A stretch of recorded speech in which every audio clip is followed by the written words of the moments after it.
The story is told that after the war, they had the Nuremberg trials, and they hung 10 very prominent Nazis. They were supposed to hang 11, and Goering took his own life before they could kill him. And one of the 10 Nazis, as he was being hung or was being led to the gallows, made a comment about a happy Purim. Something to that effect, Purim Fest. And of course, people have been talking about it, that in the Aseres B'nai Haman, the 10 sons of Haman, there were 3 Asias Rapsai, there are 3 large letters, and they are Tov Shin Zayin. Tov Shin Zayin is 5707, which is the year when they were hung. And it was one of those extraordinarily precise phenomena that the Megillah Esther, which is over 2,000 years old, would have exactly the year in which these 10 Rishonim would be hung. Now, obviously, this story is very bittersweet. It's bittersweet because what Haman wanted to do and failed completely, Hitler, Yimach Shmei V'Zichrei, tried to do, and he succeeded in a third. He killed 1 of every 3 Jews on the planet. Nevertheless, this is striking hashgacha, that 10 Nazis would be hung in the year Tov Shin Zayin, and that in the Aseres B'nai Haman, the letters Tov Shin and Zayin are large, is much, much more than coincidental. It's a case, it's an example where events happening in the world very seamlessly, very naturally are aligned with what's written in Torah. It doesn't happen often, but it happens occasionally, where something will happen in the world where you'll just stop and you'll pause and you say, ooh. You see the idea that the world is governed by Hashgacha Pratis in such a striking way, in such a simple and obvious way. The example that I recall, and at the time I remember we had a Fabrengen about it, and it was discussed very profoundly, is the fact that Saddam Hussein was captured on Yotes Kislev. I don't know if you remember.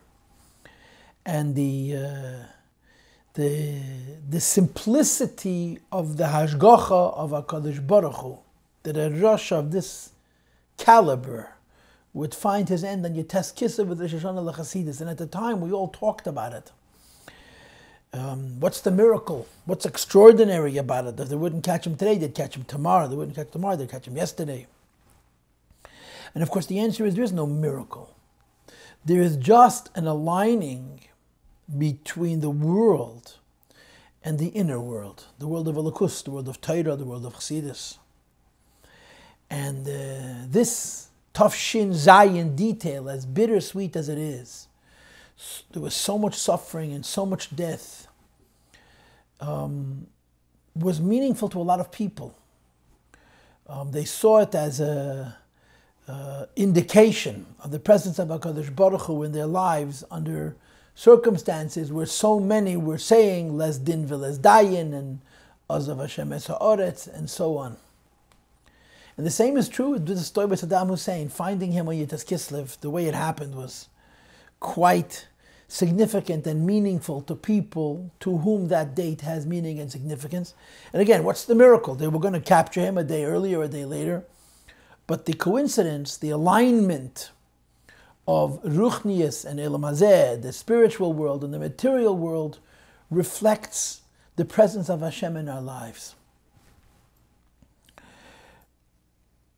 What I'm saying, in other words, is this. When it comes to Purim, Chassidus discusses so much, and we talked about this in the beginning of this Maamar, that Purim is not a holiday of miracles. Purim is a holiday of the aligning of the Teva of the Eibishter's world and the will of God, and the interest of God, and the purpose of God.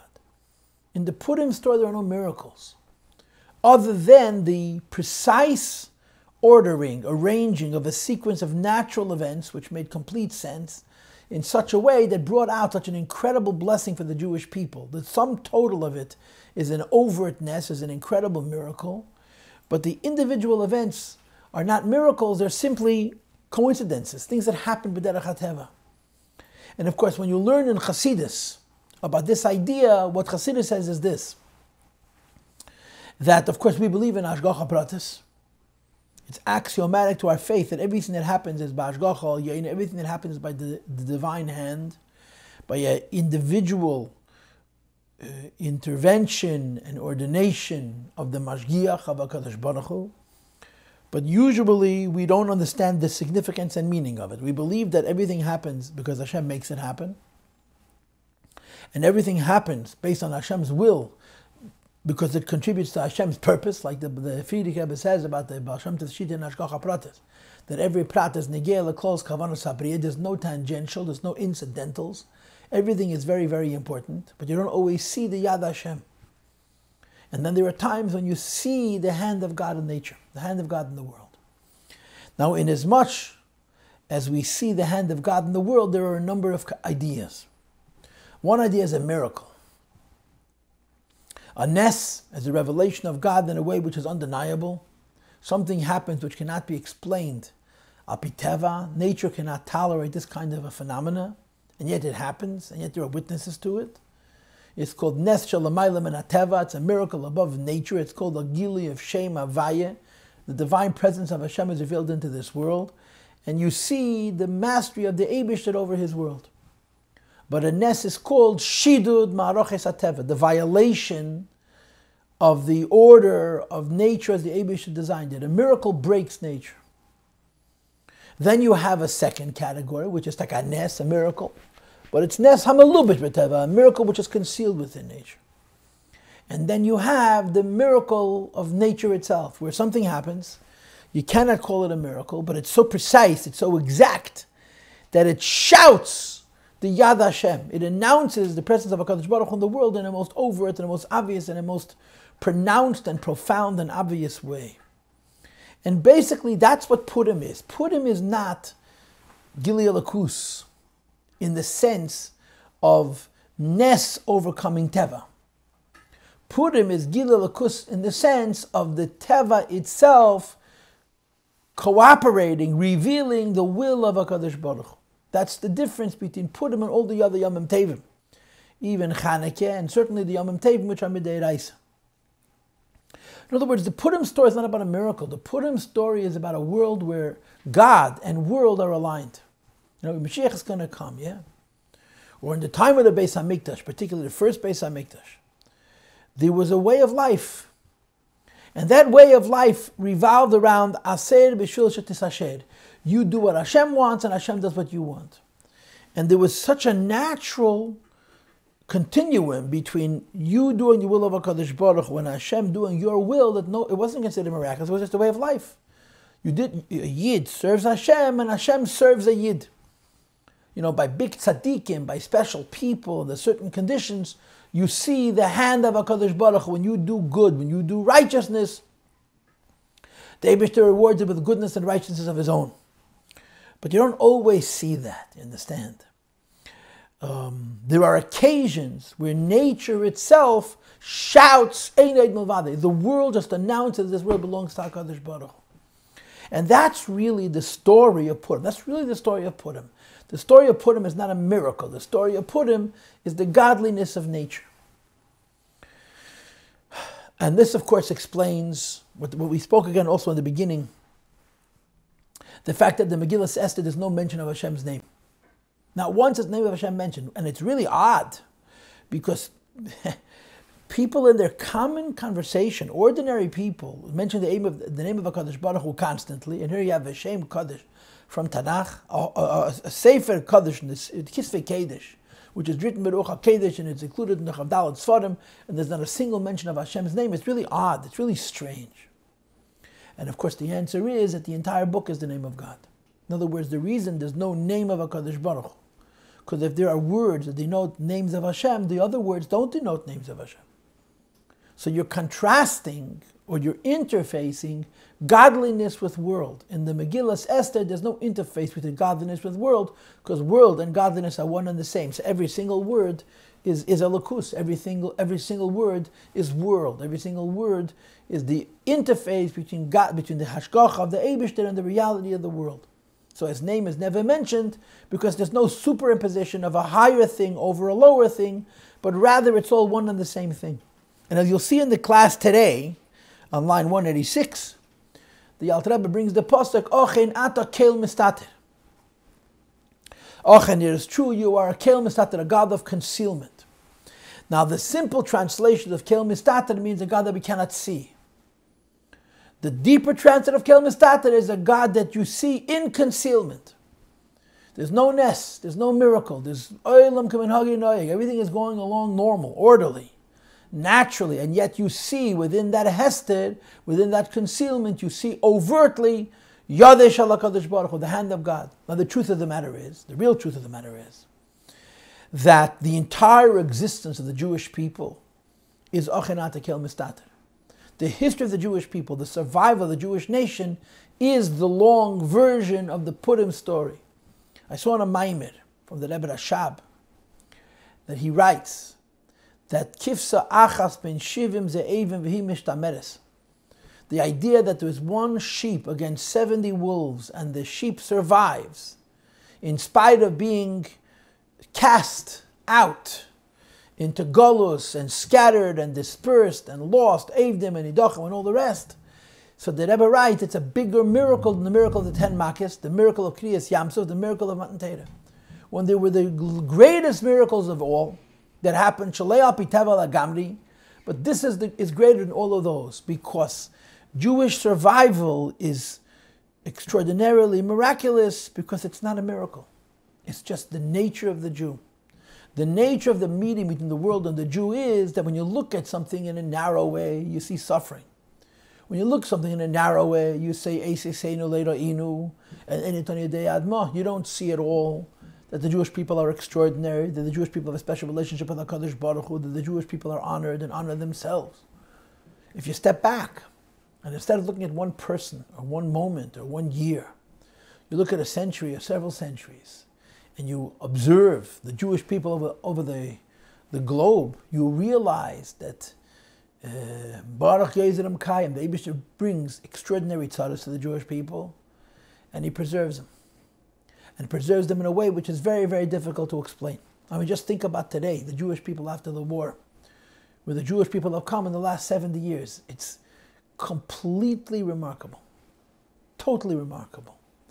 I mean, any nation who would have gone through, any group of people who have gone through a fraction of the torment, of the pain, of the suffering, of the abuse that the Jewish people went through during the war, would be so haunted by that it would take centuries for them to collect themselves. And the Jewish people just started over. It's a remarkable thing. What's the miracle? There's no miracle here. 6 million Jews died. There's no miracle. It's just the nature of the Jew. And the phenomena of Jewish survival, Kifsa Achas Ben Shivim Ze'evim, is, like I said earlier, it's the long version of the Purim story. It's not a miracle. It's the nature of the interface between God and His world, where the world does the will of God because God and the world are one. Eil Eilam, not Eil Ha'Eilam. Shows itself in certain things, and one of them is the survival of the Jewish people. And that's really what the Purim story is about. That's why the name of the Eibishter is never mentioned.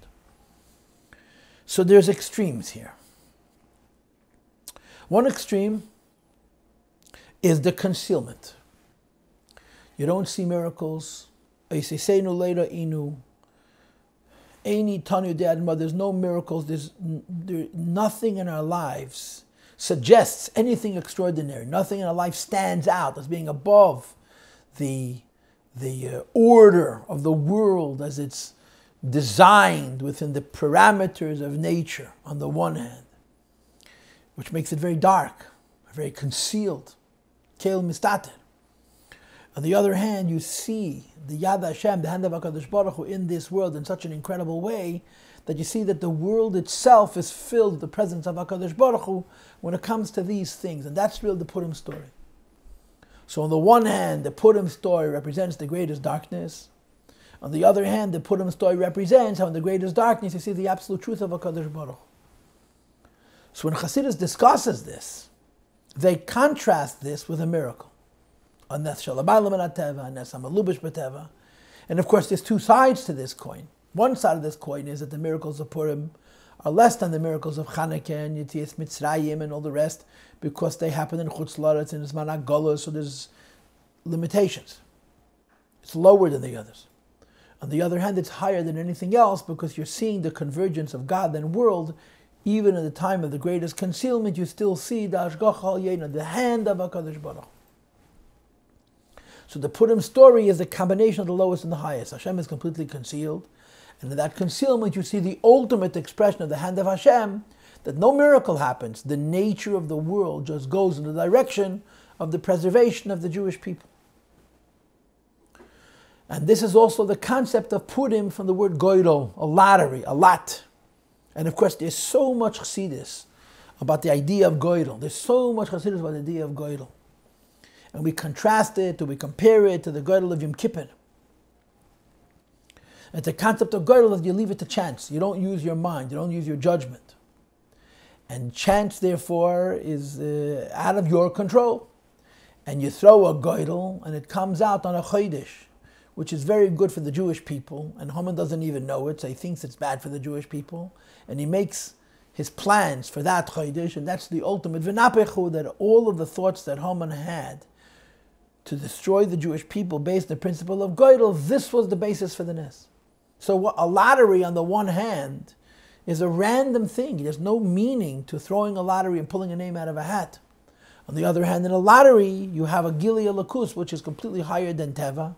In other words, you see the hand of Hashem in the world in a way that there's no separation between the world and Hashem. So Purim, if you will, is the highest and the lowest.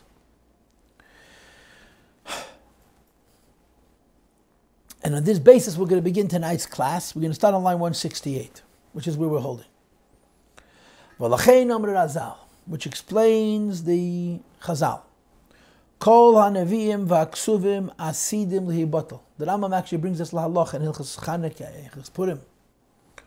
All the prophets and the writings will be nullified.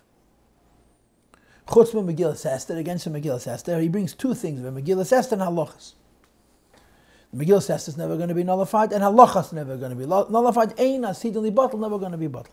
The halachas we're going to visit on the next page, line 189, 190.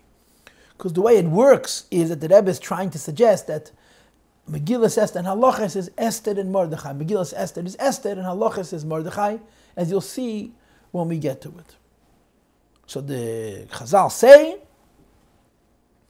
Mashiach comes, all the Nevi'im are batel except for Megillas Esther. What does that mean? We're going to throw them in the garbage, Chas v'sholem? V'ha'inyan translates the Alter Rebbe. The meaning of this is that Masha Kosov, when it says in the Gemara Navi and Vaksuvim Asidim Li Batel that the prophets and the writings are going to be nullified when Mashiach comes, says the Rebbe Ein Pirush. God forbid to think that this means Shibatlu Legamri, they're going to be completely batel, V'la Gili Anavim Klal Chas v'Sholem, and the revelation of prophets is not going to be, because we know that a Teda Zolati Mechlefet, the Teda never changes, and the Teda is never batel. How could you say that a part of Teda, and particularly a part of Teda Shebeksav, is batel? Ella, so what is the meaning of this statement? Kol ha'neviim asidim libatel, says the Rebbe Shiyah, Erin Seif Baruch Hu Begilui, Baruch Hu Kol Kach Begilui Rabbi Yossi. When Mashiach comes, there's going to be an extraordinarily great revelation of godliness. And the nature of the revelation of godliness, which is going to be when Mashiach comes, is going to be so strong, that even the revelations which are found in the books of the prophets and the writings, Yubetelim, are going to become batel, insignificant, like the bittel of the rays of the sun, in the sun, compared to the Gilui Yosad Love. When Mashiach comes, all Yidden are going to be Nevi'im, V'nibu b'nechem b'nei seichem. It's going to be an incredibly elevated time. And there's going to be an enormous amount of prophecy. It doesn't mean Yeshaya is going to be discredited, then Yirmiyah is going to be discredited, then the Teriyasa is going to be discredited, then Yecheskel is going to be discredited, Chas v'shalom. It only means that when you experience a light of godliness, you personally, which is equal to or greater than the godliness found in the Navi, it's Shraga B'tiyah Ramai Ahana. The Navi stops being distinctive. It stops standing out. It stops representing holiness because you're just as holy.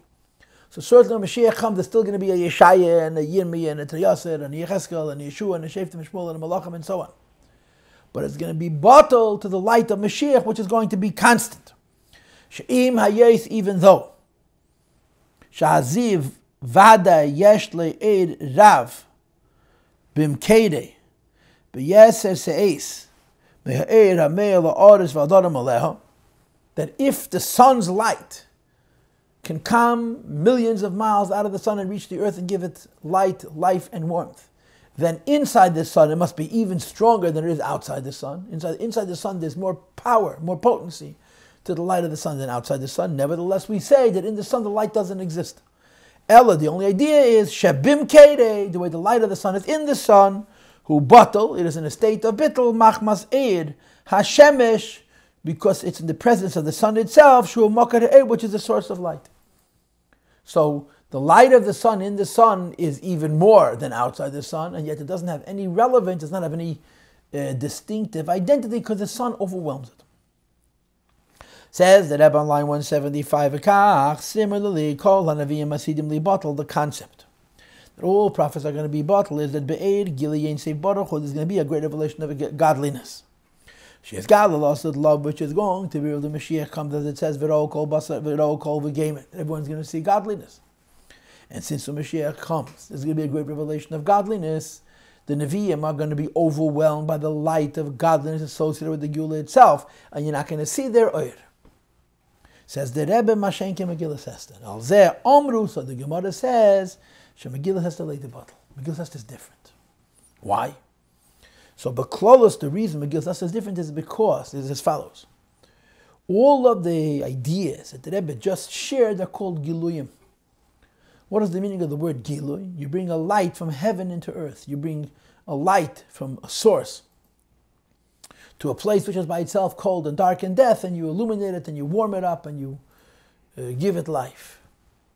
So when you're talking about Giluyim, anytime you're going to describe a relationship between godliness and worldliness in the framework of Oyer, you have a Mashpi and a Makabal. You have the world and you have the godliness. So the light of Mashiach is going to be greater than any light of the Nevi'im. That's it. But there's another concept altogether. Another concept altogether is much deeper. And the second concept is not that the light of the Eibusha shines into the world, but that Hacheshech Atzme Yoeh, the darkness itself shines. You see the godliness of Teva, and it's not overt, it's not announcing itself, it's not dramatic, it's not dynamic, it's just natural. Since this world is HaKadosh Baruch Hu, this world conforms to the will of HaKadosh Baruch Hu in a totally seamless and natural and quiet way. And that's what Megillah Esther represents. Megillah Esther represents a godliness which is not higher, it's just completely different. It's not the same thing, but on a different level than the other Sfarim. It's a fundamentally different thing. The other Sfarim are Oyer, and when you contrast one Oyer to another Oyer, Kol HaNaviim B'Teilim, and Megillah Esther is Megillah of Esther. It's the godliness of concealment. And the godliness of concealment on the one hand is concealed. On the other hand, it reveals godliness in such a way where there's real unity. There isn't an imposition of the will of God on the world. There is a unity between the presence of HaKadosh Baruch Hu and His reality. They're one and the same thing. Ba'inyan, the Pshat is 178. The Gemara says, Esther min ha-Torah minai. Where is the Esther in the Torah? And the Gemara answers, Diksiv, Anechi hastir, astir pane b'yemahu. I'm going to hide my face on that day. And we all know Torah Sabal Shem Tov, that it says a double lashon hastir astir, that the Rebbe says the hester alein is behester, that the Eibush is so concealed that you don't see the concealment as a concealment, you think that He's revealed. But there's a special diuk that when the Pasuk says Anechi hastir astir pane b'yemahu, there's two words. First is the word Anochi, and the other is the word Panay. Anochi we know from Matan Torah and so on is Anechi Misha Anochi. Anochi is Ani and a Chof, which goes on Kesed. And the word Anochi denotes a Lakus, which is higher than, say, the Rishtashos, higher than the Shemis, and so on. And of course, Panai, the face of HaKadosh Baruch Hu, also means that the Pnimius V'yatzmis of a Lakus. And Bayem hahu, when there's a maimed matzav of golus, when there's a maimed matzav of darkness, when there's a maimed matzav of helam v'hester, when there's a maimed matzav of gvuris, you say that there's a haster aster. Hashem is doubly concealed. But you say Anechi and Panai are the Hasted Asted. In other words, hidden within the Hasted Asted is a higher level of Elokus than the Elokus which reveals itself through Oyer, through Havaya, which is available in good times, so to speak. Let's read it again. The Gemara says, where do you have in the Torah Esther's name? The Ksiv, and the answer is Anechi Hasted Asted Panai Bayemahu. I'm going to hide my face on that day. Now, of course, we know from Chasidus that the word Yom means Giloy, V'yikir Lakim La'od Yom. And we also know that the word Hahu means Helam. Hahu means there, or them, or him, a third person, which denotes an indirectness, a concealment of Elokus. So by Yom Hahu, on the day when the godliness of the Eibush is concealed, as the word Hahu denotes, hidden within the Hester Esther is Anechi and Panei. Shashchin amistater as begalo the Shchin hides in galos b'chinas v'yemahu in a way that the giloy is hahu. V'yem means giloy. Hahu means over there is concealed, because we're dealing with b'chim and al mistim and is galion. The godliness of this period comes from a very high level of concealment. So since it comes from a very high level of concealment, in terms of the human experience, it's very concealed, but in an ironic way, in a strange way, you're more in touch with the truth of HaKadosh Baruch Hu. The hineni contrasts it. Also, when Mashiach comes, the pasuk says, who it'll be on that day. Behold, this is our God. Which we waited for him, which we hoped for him, which we trusted for him. So the Rebbe says that there's a bechinas hu. The godly level of hu, which means him, or over there, goes on concealment, which is bechinas sasem, the godliness is concealed. Yeh bechinas zeh. Bayem hahu hine elikenu zeh, that the godliness of concealment is going to be revealed. Shu bechinas ha'izgalos, it's a revelation. Ki'ilu hu lenechach, as though it's direct. Dahainu sheyoyred in teiv baruch, that the level of godliness is going to shine. That hamistater v'hanel, it's usually blocked and hidden, bechinas alman stealing in the hidden worlds, and instead leyez begiloy ba'alman de'izgalion, it's going to be revealed in the revealed words. That's bayem hahu. So Hahu means Helam and Yom means Gili. Hahu means Helam and Zeh means Gili. So Mashiach comes, the concealed is revealed. Now there's two levels.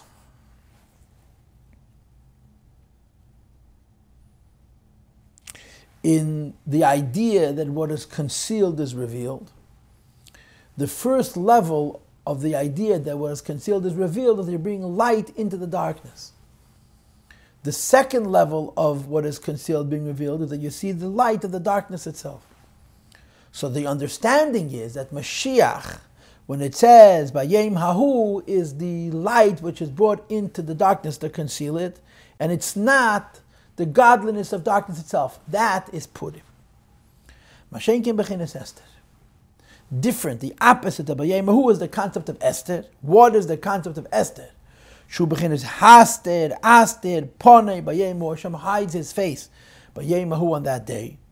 Which says bayemahu, shafilu bechinas bayemu. Even the level of la'asad love, when there's going to be a gili of ahu, the godliness of concealment is going to be revealed. Through giluyim, even on that day, Esther remains hidden. Esther is hidden even when godliness is revealed. Because because the concealment associated with Hester is lefisha sharsham b'chinas stimidikol stimin. Her real source is the hidden from all the hidden. Stimidikol stimin is an incredibly high level, but from stimidikol stimin, what comes out into the world is sosim, is concealed, is covered over. But what's covered over in this world is really revealing a deeper essence. Which is what the pasuk says: that is the alakus of Hester. There's the godliness of concealment. You learn Tanya. Learn Tanya, yeah, and you learn Shara, Yichad ve'Emunah, and you come across the idea of Hein Gvuraisav. Hein Gvuraisav means that all of us are very moved and very impressed by the revelations of Hashem. What's called the Tanya HaGodel, as opposed to HaGibur. The revelations of Hashem are very, very powerful. You see a miracle, you see the Torah, you see a tzaddik, they reveal the Eibush to you. And then there's the concept of Hashem concealing himself. in an environment where Hashem conceals himself, obviously you do not see the Eibishter. If you don't see the Eibishter, it's disappointing.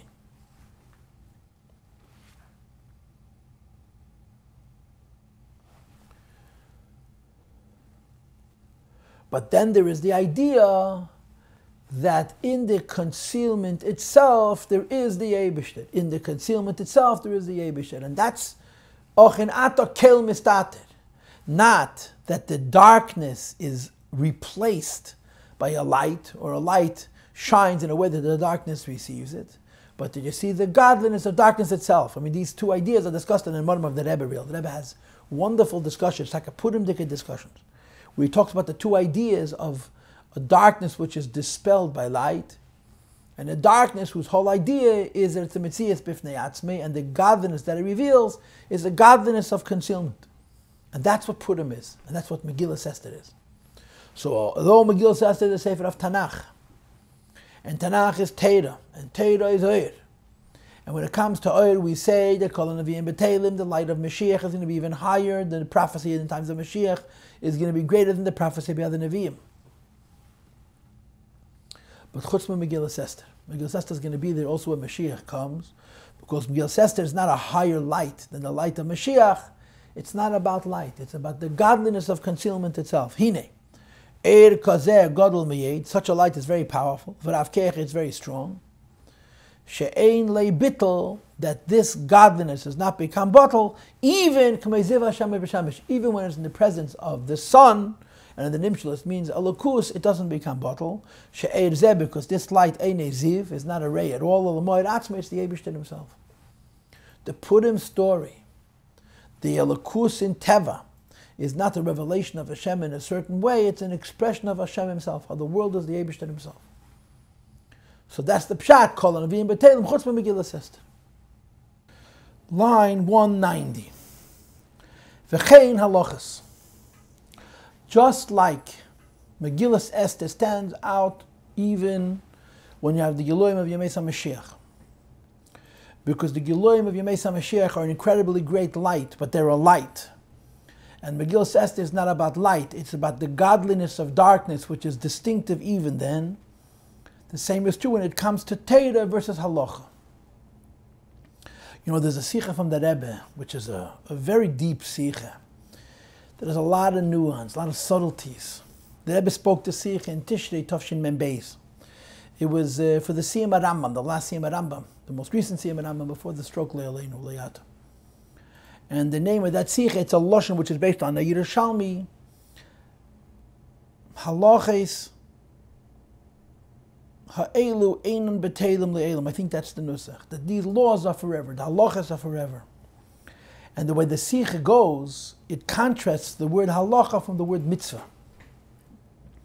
And the argument that the Rebbe makes is that mitzvah is not going to be when Mashiach comes, because there's not going to be a commander and a commandee. The Eibishter and the Yid, the world, that reflect, that do as the Eibishter wishes, becomes one. Pardon me, and you can't have a mitzvah from a mitzvah to a mitzvah. On the other hand, there will be halachas. Because halachas is not Hashem commanding us to do something, but us doing. And the way the Sikha develops is a whole bunch of details, as Machlekes the Shem Shemaim Sefer L'Eskaim, all kinds of delicious little details, but the Nekuda is when Mashiach comes, we're not going to do mitzvahs. Mitzvahs are going to be done by us. Our guf is going to be a part of Elokus, and because our guf is going to be a part of Elokus, so Minafshei Kakara, what the Eibishter wants will do, so to speak, automatically, and that's the concept of halachas. So and that's one aspect. Another thing the Rebbe brings in that Sikha is that when Mashiach comes, the halacha is going to be like Rambam, because the Rambam wrote a mikvah Zechal Teda Shebek Kula, and he writes Milsa B'li Taima, right? The Rambam does not have Taimei halacha, it's just the halacha itself. So nowadays we don't paskin like that Rambam, because you have to have Taimei halachas. But La'asad Lavi is going to be Ma'aseh Gadol, and we're going to paskin like that Rambam, because the Rambam Sefer is only halachas. What I'm saying in other words is this. This is a fantastic thing to consider, to contemplate. Mitzvahs have many reasons. We call them taimei mitzvahs. Mitzvahs have many reasons. Some of the reasons of mitzvahs have to do with midas tevis, refining character, becoming a good person. Some mitzvahs and Torah have to do with Gili Alakus, revealing godliness in the higher worlds. Some mitzvahs have the timing of bringing Alakus down into this world to involve itself in Avodas Abirurim, Tshuva, Nisyanis, and many other things. The interesting thing is that no matter what time you give for a mitzvah, the mitzvah remains the same. Whether you're doing a mitzvah because of Midas Tevis or because of the Yachta Kodesh Chinte or Birurim, it makes no difference. The mitzvah is the same. Why? Because the mitzvah is not a consequence of the tam is a consequence of the mitzvah. We don't do the mitzvah for this reason, or for that reason, or for the other reason. We do the mitzvah because the Eibishter said. Or in the lashon that we have over here, the halacha, because the Eibishter said. The halacha is the word of HaKadosh Baruch Hu. This is what Hashem wants. Halachas means the rituals that we have to do in serving HaKadosh Baruch Hu. They're constant, they never change. And the time change. You have in the Chassidus, the Maamarim, in the Sikha which comes before that Tishrei Sikha Nun Beis, the Sikha of Shavuos Nun Aleph, which is Teireh Chadasha Miti Teite. Those two Sikhas are almost like a hemshech to one another. And in the Sikh of Teireh Chadasha, the Rebbe discusses the idea that when Mashiach comes, we're still going to have mitzvahs leisaseh, things that you're not allowed to do, but it's not going to be because klipa exists. There's not going to be any klipa. The reason for mitzvahs leisaseh is because the only way to reach a higher aid is through shevei al tasa, through an inaction. The point is there are mitzvahs, and then there's taimei mitzvahs. The reasons for mitzvahs could be various. The reasons for mitzvahs could be many. The mitzvahs never change. The mitzvahs are an absolute. The mitzvahs are a constant, and that's called halach. So the seichel ha-Torah, the philosophy of Torah, the intellect of Torah, the scholarship of Torah can change. The way you take a mitzvah from the Torah could change. But the halacha, the fact that the Eibishter gave us a mitzvah on a level of alichei selam, this is constant, it never changes. Or to say it in different words. Same idea, but in different words. We all know the famous tumul, which is brought in so many Maamar Chassidus, particularly in Parshas Vayigash, the Gemara that discusses the question of Talmud Gadol or Maisa Gadol, Rabbi Akiva and Abtarfin, whether learning Torah is greater or doing mitzvahs is greater. Rabbi Tarfin says Maisa Gadol, and Rabbi Akiva says Gadol Talmud Shemei V'lidei Maisa. Rabbi Akiva says Talmud, learning Torah is greater than doing mitzvahs, but why Gadol Talmud? Because Mei V'lidei Maisa, it brings you to do a mitzvah. So the Chazal say, Chassidus explains, it's brought in a lot of Sfarim, that nowadays the halacha is Talmud Gadol, which goes on Yosef as opposed to Yehuda. The most important thing is learning Torah, but the reason Torah is advantageous today is because it's Mei V'lidei Maisa. It brings you to a deed. On the other hand, Maisa Gadol is just a dry performance of a mitzvah. Now, how can you have a dry performance of the mitzvah? The Torah doesn't teach you how to do this mitzvah. So of course, I'm asking a question which maybe I shouldn't ask. But the word is, you do the mitzvah from yourself, because you yourself are one with Alakus. But it says in Chassidus, from Kisvei Arizal, that when Mashiach comes, halacha is going to be like Rab Tarfin, Maisa Gadol. The most important thing is going to be in action. Now you have to have Torah to teach you about mitzvahs. L'asad lava, you're going to have the mitzvah from yourself, and that's called halacha. So in other words, the emphasis in the word halacha means just what to do, not how you figure it out, and not why you should do it. The halacha does not have a connection to the tam, the explanation for why we do the halacha, nor does it have an explanation to the tam, which means the process of how you extract that halacha from the Torah. There's just the halacha. Hashem gave us a mitzvah, and we have an action, and we do it, period. So it says in this Yerushalmi, with which we started today's shir, that the Yerushalmi says, the Nevi'im ba'ksuvim, Asidim le'batel, and Megillah Esther of halachas einan asidim le'batel. So we discussed in the first half of the class what it means that Megillah Esther in a bottle, because the book of Esther is not a book of revelation. The book of Esther is the keil mistater, it's the godliness of concealment. And the same with true halachas. Halachas means just the instruction and the ritual of performing a mitzvah. Because that's what we call in Chassidus Ratzon, and that's the will of HaKadosh Baruch Hu. That although it's mihislapshas in Torah, that you have a whole arichas nigeres hakedesh chavtes and so on, We know how to do mitzvahs from the Torah. But it's explained in Chassidus that even though we know how to do mitzvahs from the Torah, the mitzvahs come before the Torah. And there be slapshus in the Torah. And we extract them from the Torah by learning the Torah. But in Amitis Anyonim, the mitzvah is Ratzon Ha'elyon, the mitzvah comes from Hashem's will, which is higher than Eraisa Mechochma Nafka, it's higher than Torah. And that's the Pshat Halach. That Lasad Love, we're going to have the halachas, because the halachas never change. They could never change, because they're one by the HaKadosh Baruch Hu, they're the will of HaKadosh Baruch Hu. So let's read it inside, V'chein halachas. The same is true halacha.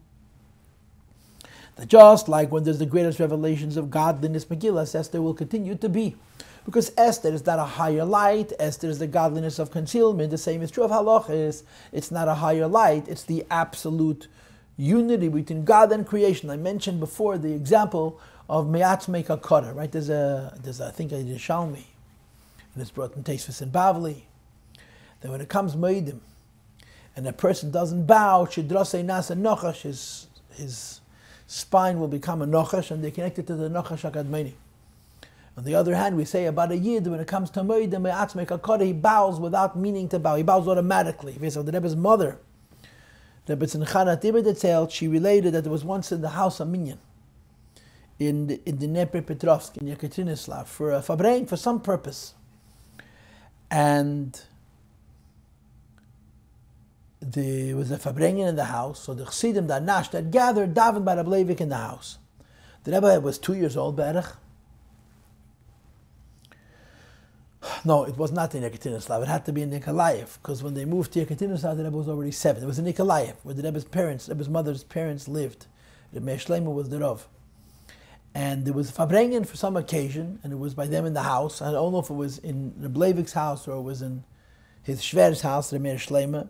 And the Rebbe was a baby, mamish a baby. And when the Gestalt was talking Baruch Hu, it was Meirev to say Baruch Hu. And the Rebbe stood up, he held on to the side of the playpen, and he bent his head to say Baruch Hu. The Rebbe's mother saw this, she ran in and she pulled him out because of Ayin Hora. I think they had it also from the Rebbe Rashab about such things.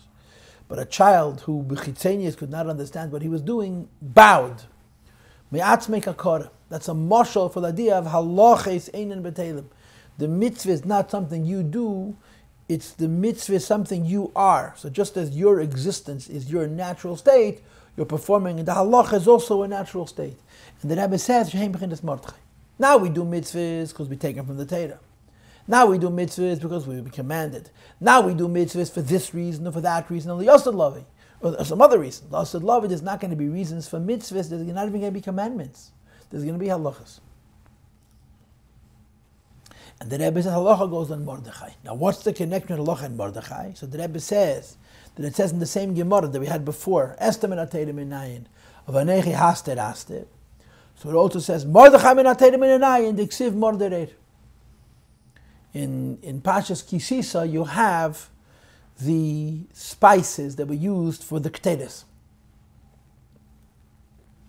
And you also have the spices that were used for the Shemen HaMishcha, for the oil that was created to anoint the Kohen Gadol and the Beis HaMikdash and the Melech and so on. And one of the spices is called Morderer. Derer means wild or free. And Mor is the name of the spice. And the Targum translates the words Morderer mira dachya. The Derer means pure, dachya means pure. In Aramaic, a dalad replaces a zayin, so it's as if it says zachya, which means like zach. And mira is the name of the spice. Pirush, mira dachya. What is the meaning of the words mira dachya that combine in Aramaic, in Targum? To make the word for Mordechai, miridos shabamokim toyer, a bitterness which is in a place of purity. So mira, which is a min psamim, is translated from the word miridos, bitterness. But bitterness in a place of purity. Says the Rebbe, dahainu halachas. Bitterness in a place of purity, this is the concept of halachas. Why? Because shehein devar havaya. Because halachas are the word of HaKadosh Baruch Hu. V'sharshanu mekeiron bechochma elah. The root and source is in the supernal wisdom of HaKadosh Baruch Hu. Now, forgive me for adding this, but like I said, it says in Tanya B'cholu that the emes is that the mitzvahs come from higher than Chochmah. So what does it do with bitterness? And the answer is, Hamuluboshes bebechinas meridus.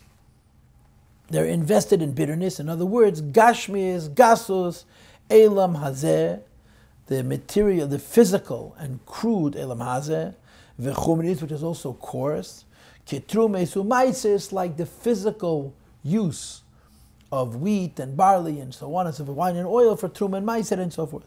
V'afilu udmanam atmeim. The Allah has to do even with things which are unclean, like shkotzim or amasam, insects and small animals and insects, that the halachas govern them as well. Asher hivdi lonu mehem, Hashem separated us from them. So halachas reaches even to the treifa things that the Eibishter says, lo teichel kol tayevu, we shouldn't eat them.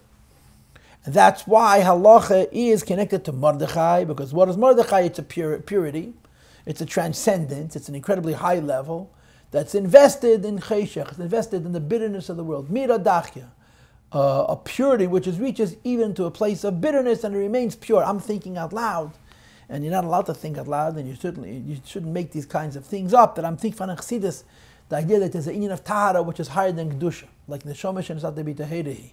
Usually we say that tahara is lower than kedusha, but there's a madrega of tahara which is even higher than kedusha. The madrega of tahara which is higher than kedusha means how the Eibishter is not removed from the world; he's invested in the world. Kedusha means removed.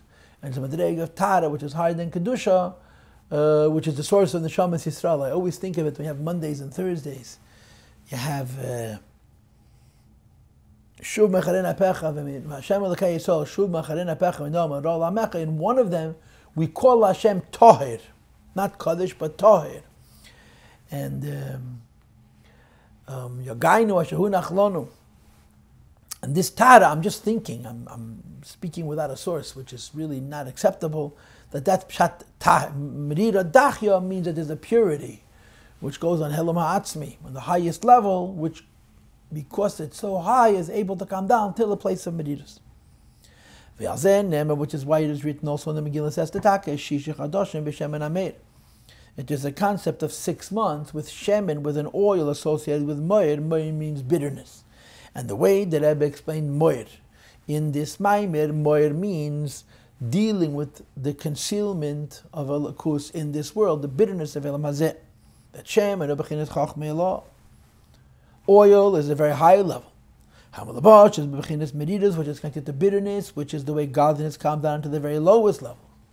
And this contrast, this fusion, this duality of Shemen, Hamoir is the highest thing, because only the highest thing can come to the lowest level. Shein halachit, shemalubashes begashmis.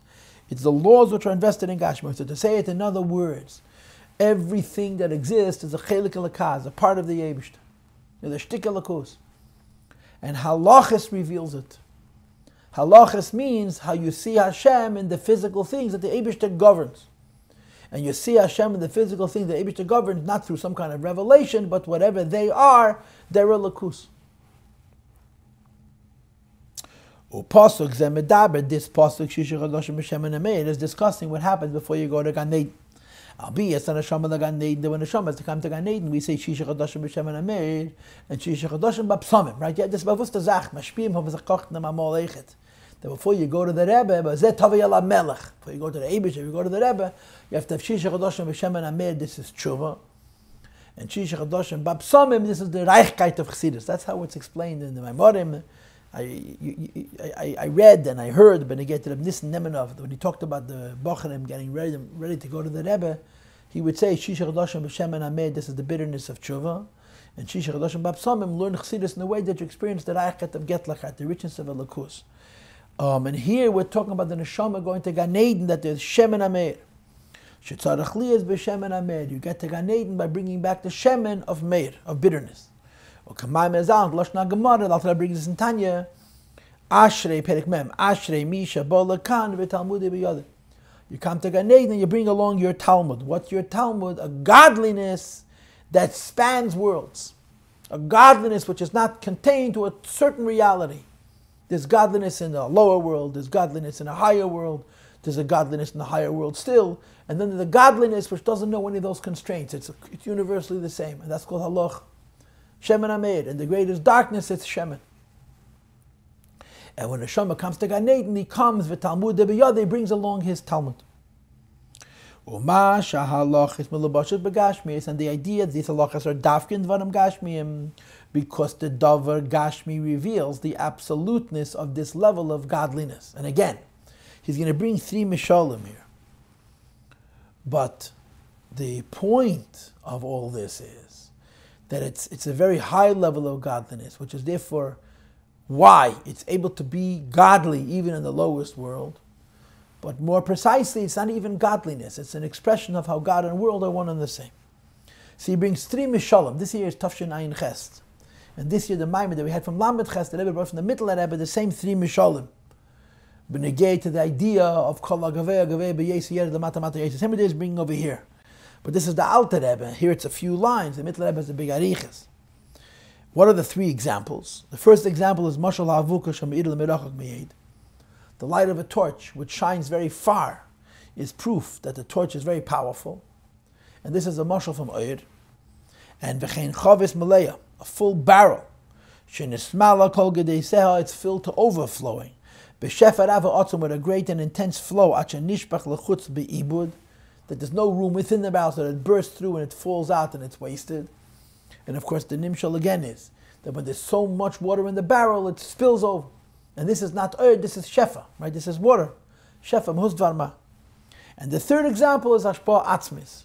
The in of procreation, of reproduction, which is the idea of hashpa atzmis, which is not oil like the first mashal, it's not shefa like the second mashal, it's the maila of both. It says the Rebbe, children cannot procreate, only adults can. Because when you grow up, the gadlus, you have a certain maturity, a certain depth. And that depth allows that you could bring your etzem till the tipa gashmis. You're able to procreate. And the process of procreation has to do with the tipa gashmis. Your essence is delivered through something very, very low. And in order to bring your essence to such a low level, you have a very, very high source. So you have 3 mishalim, and I don't want to dwell on the mishalim. I don't want to go into the mishalim bariches. I just want to make the point that what these 3 mishalim bring out is when something has a very high source, it extends very low. And that's the pshat meir. Says the Rebbe on line 205, Kachini alochas, some of the bashas b'tvorim, gashmiyim, the idea that alochas are in physical things. Hainu, this means shabo, meir avuka, it's like a light of a torch, hameir, lemirachak, which is shining from very far. Umeachovish, and ismala kol gedei seho, like a barrel which is full to overflowing. V'shefer ava otzumach nishbach lechutz. And the Rebbe mentions tangentially, v'zeo simin bracha. It's a bracha when things spill over. That bayis shenishbech beyayin kamayim, a home where water spills like water. This is a maiden dike bracha. I heard from one of the Luz, I think I heard it from someone who was there, that they went to see the Rebbetzin. They had a very strong connection to the Rebbetzin because of Zalman Jaffe Olav Shalom. And the Rebbetzin used to really, B'chlal, when she hosted, she would prepare. And she would think about the people she was hosting and what they would want, and she would try to accommodate kakot and kagodl, mashtiach hados, everybody should have what they wanted. And she would serve even the children in these beautiful glasses. She had punch for the children, and a cup fell over and made a big stain on this beautiful white tablecloth. And the way I heard the story was that Rebbetzин's reaction was spontaneous. It wasn't deliberate. The glass fell over and she immediately responded, "Oh, a siman bracha." She was so excited by the fact that a glass had fallen over and stained her tablecloth because it was a siman bracha. Her reaction was so spontaneous, was so natural, was so automatic. It was so clear that she wasn't saying it only to make another person feel good, which was certainly what she was doing, but it was simply how she felt. When something spills and makes a mess because it spills and overflows, it's a siman bracha. You know, you have an halachas of Bizu Yoichlin. There's all kinds of halachas about not mistreating food. So you have the questions that they used to make fountains by weddings of wine that would spill, and people would come and fill their glasses, and the rest of the wine would fall, and then sometimes it would be recycled, sometimes it would be lost. And the halach is it's not considered Bizu Yoichlin under certain conditions. And the same is true throwing food on certain occasions. It's a sign not of affluence, but of blessing, of abundance. So the Rebbe says these mishalim bring out the idea that when something is very strong, it extends very far. The fact that this light comes all the way down to the physical level Muvan proves, it makes us understand that Makeda Eid V'Sharshay, that the root of this light, the source of this light, and its root is a great torch. Even though if you had a candle which was nearby as opposed to a torch which is very far away, it would be more bright than the light of the torch which is very far away. Nevertheless, the fact that it shines from so far away and the light still reaches you, it indicates, it testifies, it proves, it establishes that the place of the light, and the source of the light is Godel Mayet, is incredibly great. And the torch is so great, which is why that this incredible light,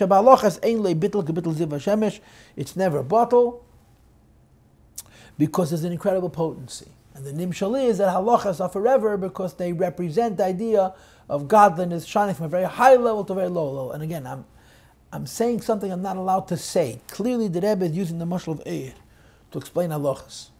But what I'm saying is that the way it's explained in Chassidus, it's deeper than Eir. It's etzem.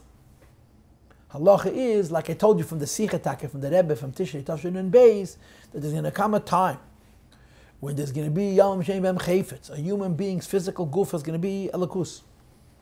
And I don't know what kind of free will there's going to be. But you're not going to have to do mitzvahs. You're going to be mitzvahs.